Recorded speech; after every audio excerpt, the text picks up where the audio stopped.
Ao longo desta série, vimos que o Santo Rosário é um caminho seguro de graças, conversão e fortalecimento espiritual. No entanto, é necessário esclarecer com profundidade um ponto essencial da fé católica: de nenhuma devoção, por mais santa que seja, substitui os sacramentos instituídos por Nosso Senhor Jesus Cristo. Quando esse princípio é esquecido, surgem confusões, frustrações e falsas expectativas na vida espiritual. A oração do Rosário não foi dada à Igreja para ocupar o lugar da confissão, da Eucaristia ou da vida sacramental. Pelo contrário, ele foi concedido para conduzir a alma a esses meios de salvação. A Igreja sempre ensinou que os sacramentos são os canais ordinários da graça, enquanto as devoções são auxílios preciosos que dispõem o coração para recebê-la com mais fruto.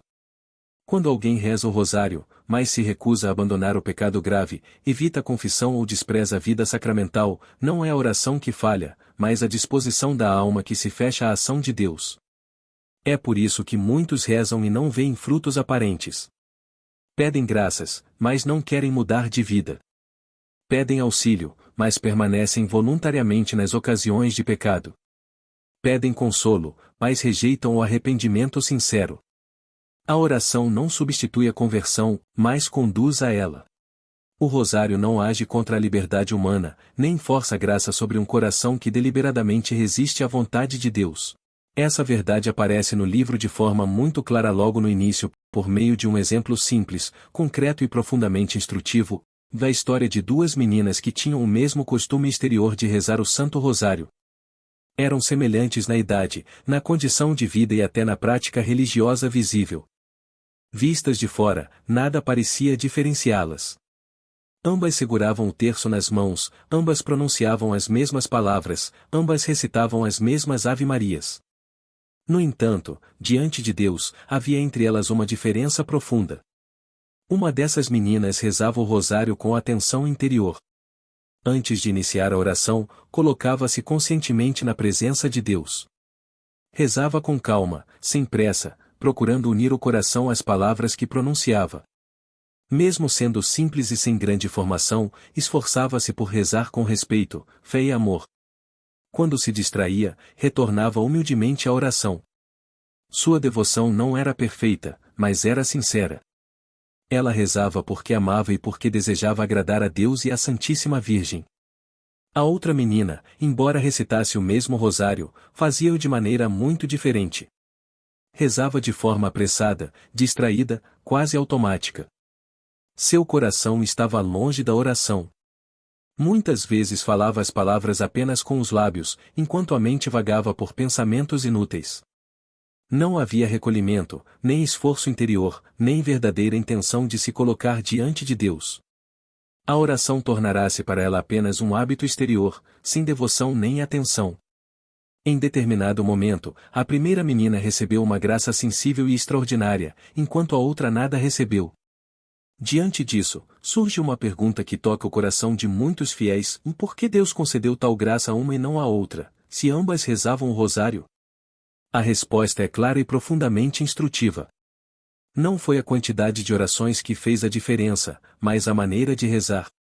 A graça não foi concedida como recompensa mecânica por palavras repetidas, mas como fruto de uma oração feita com fé, humildade e devoção. Deus olhou para o coração, não apenas para os lábios. Esse exemplo ensina que o rosário não age como uma fórmula automática. Ele não produz frutos por simples repetição exterior. A mesma oração, pronunciada por duas pessoas diferentes, pode ter efeitos espirituais completamente distintos, dependendo da disposição interior da alma. Uma única Ave-Maria rezada com atenção e amor pode atrair mais graças do que muitas rezadas com distração e indiferença. É justamente para aprofundar essa verdade que outro fato, igualmente marcante, nos é apresentado. Havia em Roma uma mulher conhecida por sua vida extremamente austera e por suas penitências rigorosas. Sua conduta exterior era tão severa que chegava a causar admiração, e até confusão, entre religiosos muito austeros. Jejuava com frequência, praticava mortificações, usava cilício, percorria diariamente as estações de Roma e submetia o corpo a severas disciplinas. Aos olhos humanos, parecia já ter alcançado grande perfeição espiritual. Desejando discernimento, essa mulher procurou São Domingos e se confessou com ele. Após ouvi-la atentamente, ele lhe impôs como penitência algo simples e a recitação diária de um rosário. Não lhe pediu novas mortificações, nem jejuns mais rigorosos, nem exercícios extraordinários. Pediu-lhe apenas que rezasse o rosário todos os dias. A mulher, porém, resistiu interiormente. Alegou que já tinha seus exercícios fixos, suas penitências, seus jejuns e suas práticas rigorosas. Considerou aquele conselho inferior às austeridades que já realizava. Apesar das insistências caridosas de São Domingos, recusou-se a obedecer. Saiu do confessionário escandalizada, julgando que aquele diretor espiritual queria desviá-la de uma vida que ela considerava mais elevada. Algum tempo depois, enquanto rezava, essa mulher foi arrebatada em êxtase. Sua alma foi conduzida à presença do Juiz soberano. Diante dela apareceu São Miguel Arcanjo, que colocou numa balança, de um lado, todas as suas penitências, mortificações, jejuns e exercícios rigorosos, e, no outro prato, todos os seus pecados e imperfeições. Quando a balança foi erguida, o prato de suas boas obras, apesar de numerosas, não conseguiu contrabalançar o peso de seus pecados e imperfeições. Suas obras, feitas fora da obediência e da humildade, não bastavam. Tomada de grande temor, ela clamou por misericórdia e dirigiu-se à Santíssima Virgem, sua advogada. Então, Nossa Senhora deixou cair no prato das boas obras o único rosário que aquela mulher havia rezado por obediência, como penitência. Esse único rosário teve tal peso diante de Deus que não apenas contrabalançou seus pecados e imperfeições, mas superou o peso de todas as outras obras juntas. Ao mesmo tempo, Nossa Senhora a repreendeu suavemente por ter desprezado o conselho de seu servo Domingos e por ter recusado a recitação diária do rosário. Compreendeu então que Deus não rejeitava suas penitências, mas desejava antes de tudo a obediência, a humildade e o caminho simples que ele mesmo havia estabelecido. Ao voltar a si, profundamente transformada, essa mulher foi lançar-se aos pés de São Domingos. Contou-lhe tudo o que havia visto, pediu-lhe perdão por sua incredulidade e prometeu rezar o rosário todos os dias. Por esse meio, perseverou no verdadeiro caminho da perfeição cristã. Relatos como esses não devem ser lidos como espetáculos extraordinários, mas como testemunhos da ação da graça de Deus na vida daqueles que se convertem, perseveram na oração e se submetem humildemente à ordem divina. O rosário não substitui os sacramentos nem dispensa a conversão, mas conduz a alma a uma vida mais fiel, mais ordenada e mais unida a Deus. Por fim, uma das graças mais preciosas ligadas à perseverança no rosário é a preparação da alma para uma boa morte. A oração constante mantém viva a consciência da eternidade, dispõe o coração ao arrependimento diário e fortalece a confiança na misericórdia divina.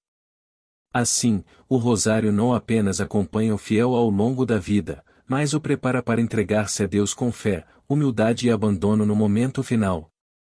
O segredo admirável do Santíssimo Rosário não está em fórmulas fáceis nem em promessas automáticas. Ele está na oração bem rezada, na fidelidade cotidiana, na união com os sacramentos e na disposição sincera de deixar-se transformar. Quem percorre esse caminho talvez não perceba mudanças espetaculares de imediato, mas descobrirá, com o tempo, que sua alma foi moldada, fortalecida e conduzida com suavidade pela mão materna de Maria até o coração de Cristo.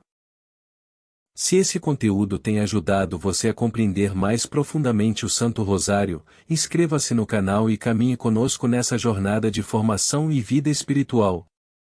Mas, acima de tudo, comece a rezar.